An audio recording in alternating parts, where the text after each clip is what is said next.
particularly for the work that we do in education. The one is we want to learn about what's working and indeed what's not working. We also want to understand what impact we're making, what change we're making. And for that, monitoring and evaluation is so important. And that's been a feature of the way Zenex has worked.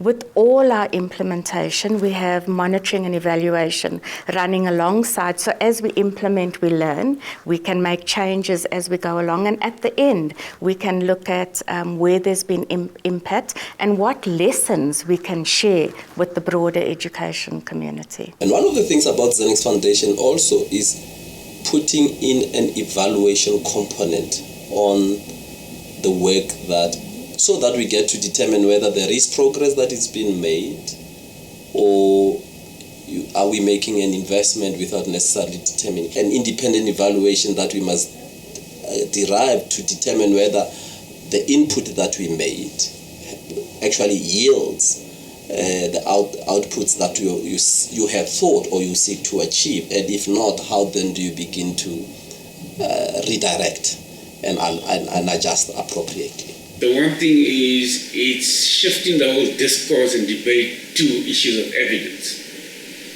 and it's attempting to increase the focus on using evidence in decision making. And so its meetings or its funding is directed to projects that can bring evidence that makes a difference.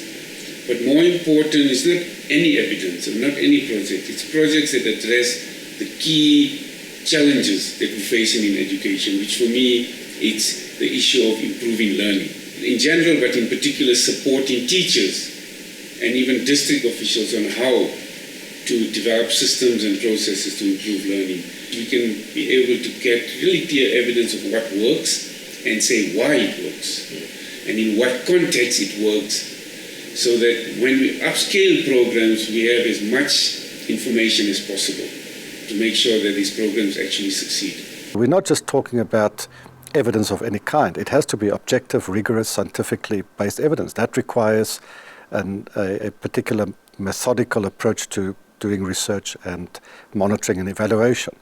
Now, the benefits are simply that if you do proper monitoring and evaluation of your projects, you learn, first of all, what are their strengths and weaknesses. This whole emphasis on evidence-based has come around for the last 20, 30 years, because it's not always been the case, because it depends on, in a certain sense, it's a certain philosophy to how you approach development and interventions and programs. Because the opposite of evidence-based is you either fall back onto what has worked for you in the past without necessarily having objective and rigorous evidence, or the opposite of that is where you basically just mimic what other people do because you believe that that's also effective. So given that in an era of resource constraints, organizations cannot afford, governments cannot afford to keep on designing and developing projects which is not well researched, which is unlikely to give you the expected impact. Monitoring is where you repeatedly observe what you're producing, what are your deliverables. You would put in place a monitoring system where basically you establish whether the targets that you've set yourself, so many deliverables by a certain time, have in fact been met.